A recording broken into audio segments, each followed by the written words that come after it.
I was 65 when I caught myself staring at the bathroom mirror one quiet morning. The soft light touched the strands of my hair, and for the first time I realized just how much gray had taken over. It wasn't just about the color, it felt like a reminder of age of time slipping faster than I wanted.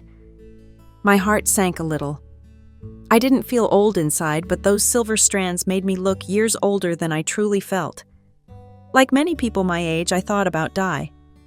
But every time I picked up a box at the store, I read the list of chemicals and thought of the damage, dryness, breakage, and the constant cycle of re-dyeing. I wanted something gentler, something that didn't just cover up the gray but helped me feel whole and healthy from the inside out. That's when I started my journey. Not a quick fix, not a magic potion, but a patient, natural process that taught me more about health, balance, and self-care than I could have ever imagined. And today, I want to share that journey with you because if I could begin to reverse my gray hair naturally, maybe you can too. Before I share what worked for me, let's take a step back and understand why hair turns gray in the first place. Knowing the why helps us find the right how. Inside every strand of our hair is something called melanin, the pigment that gives hair its color, black, brown, blonde, or red.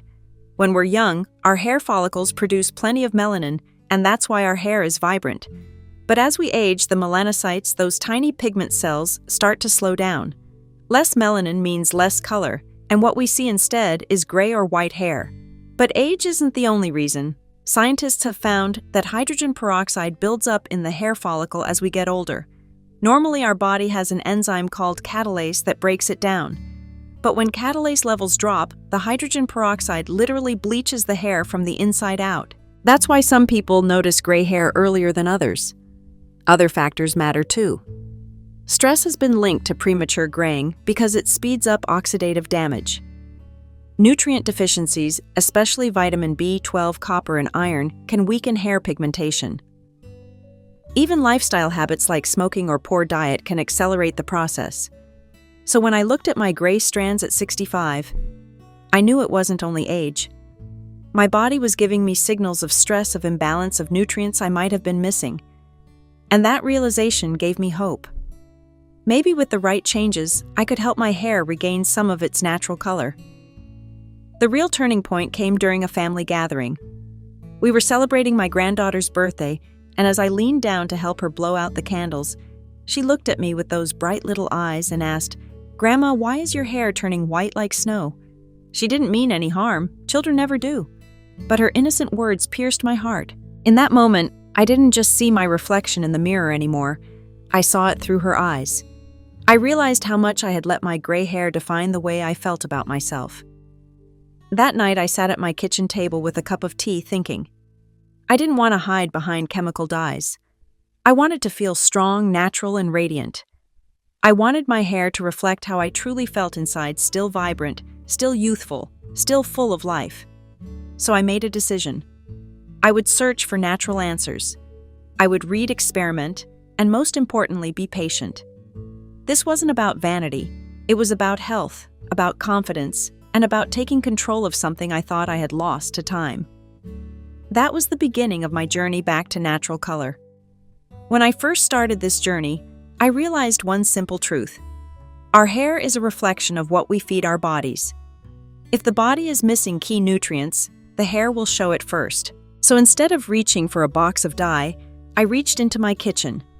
The first nutrient I focused on was copper. Copper plays a big role in melanin production, the very pigment that colors our hair. I began adding foods like sesame seeds, almonds, cashews, and mushrooms into my meals. Just a sprinkle of sesame over oatmeal or a handful of nuts as a snack made a difference. Next came vitamin B12 and folate. A deficiency in B12 can actually cause premature graying. Since our bodies can't make B12 on their own, I made sure to include foods like eggs, dairy, and a little bit of salmon. For folate, I turned to leafy greens, spinach, kale, and romaine lettuce. Then there was iron and zinc. Without enough iron, the blood can't carry oxygen efficiently to the hair follicles. I started eating more beans, lentils, and lean meats.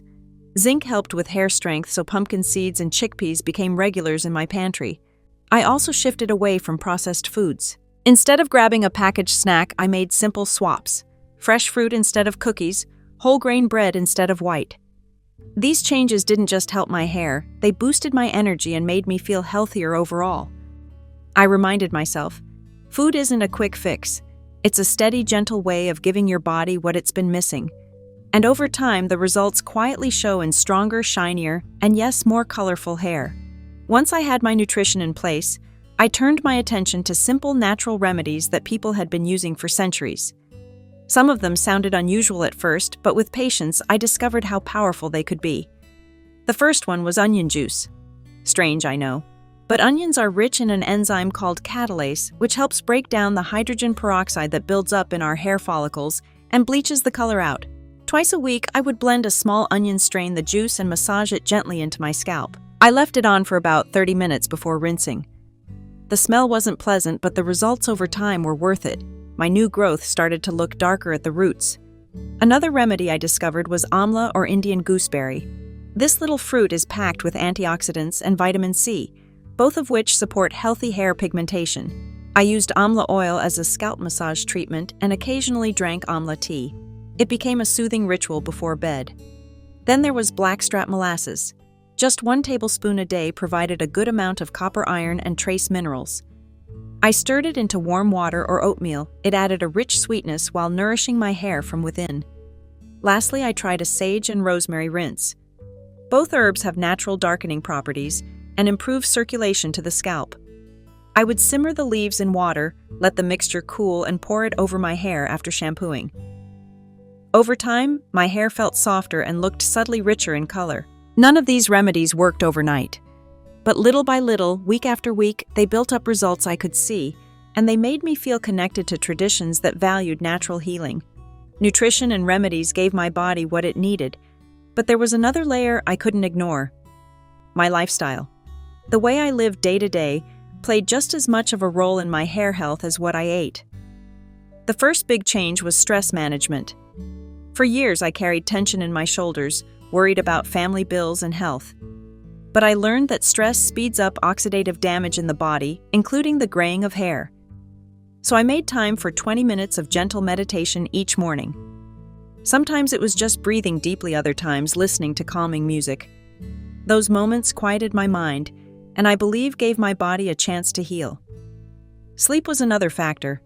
I used to stay up late watching TV, but I realized my body wasn't getting enough rest to repair itself.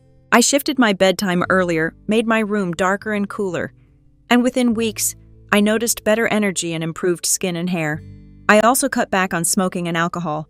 Though I was never a heavy drinker, even a few glasses of wine a week made me feel sluggish. Eliminating those habits helped my body focus on repair instead of detox. And finally, I began a ritual of scalp massage. Each night before bed, I would gently massage my scalp with my fingertips or a little warm oil. Not only did it increase circulation, it felt soothing, like a message to my hair. I'm caring for you.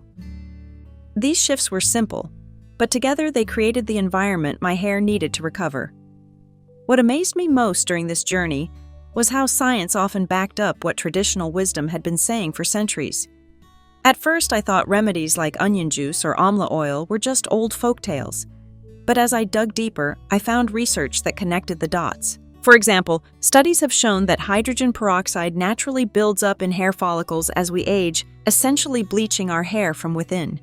Onion juice, which contains catalase, helps break down that buildup. This explained why people across generations swore by it, and why I began to see results myself.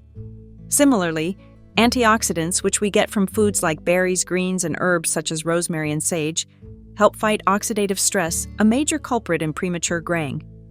Modern science tells us the same thing traditional herbalists have known all along. Plants are powerful healers. Even blackstrap molasses, which may seem old-fashioned, makes sense scientifically. It's packed with trace minerals like copper and iron, essential for melanin production. The more I explored, the more I realized that tradition and science aren't opposites. They meet in the middle, and when we bring them together, we find natural solutions that not only work but also nourish the body as a whole. I'll be honest, at first, I didn't see much change. The first month, the second month, even into the third, I wondered if all this effort was really worth it. But I kept going because I believed my body needed time to adjust. Then around the 3-month mark, I noticed something small but exciting. a few strands near my roots looked darker. At first I thought it was just the lighting. But as the weeks passed, more and more new growth carried that richer tone.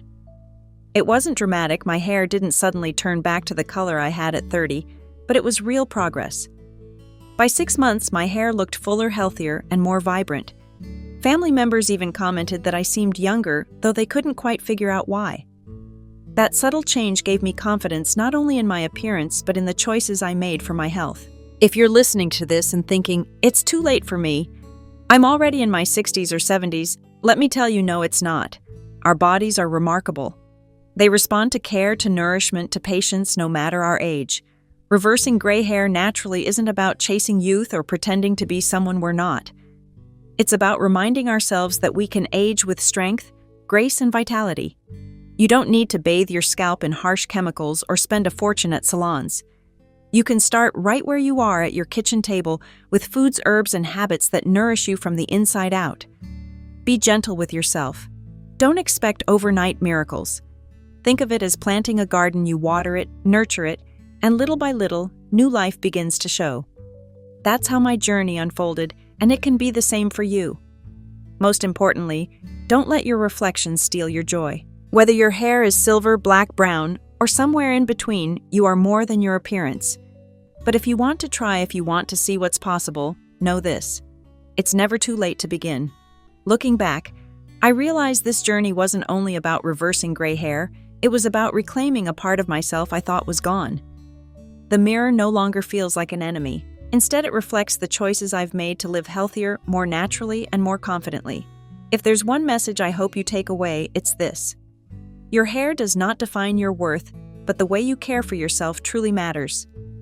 Whether you decide to try these remedies or not, know that your health and your spirit are always worth the effort. If you found this story helpful, I'd love for you to join me on this journey of natural living. Subscribe to the channel. Share this video with someone who might need encouragement, and let me know in the comments. What natural remedies have you tried for your hair or health? Together we keep learning, healing, and growing.